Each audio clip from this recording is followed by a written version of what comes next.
நல்ல மனம் நல்ல மனசு இருந்து உடல் ஒத்துழைக்கலைன்னா எவ்வளவு நல்ல மனசு இருந்து பிரயோஜனம் இல்லை.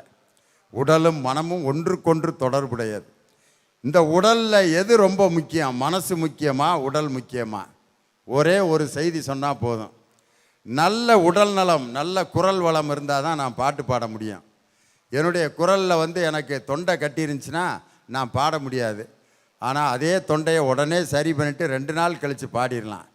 ஆனால் மனநிலை நான் பாதிக்கப்பட்டால் எத்தனை முறை மேடைக்கு வந்தாலும் என் பாட்டு மக்களுக்கு போய் சேரவே சேராது. உதாரணத்துக்கு பார்த்தீங்கன்னா, ஒரு படம் பயணங்கள் முடிவதில்லைங்கிற படம், அதில் அந்த கடைசியாக ஒரு பாட்டு மோகன் பாடுவார், பார்த்துருக்கீங்களா? மணியோசை கேட்டு எழுந்து நெஞ்சில் ஆசை கோடி சுமந்து சிறு கோயில் சென்ற பொழுது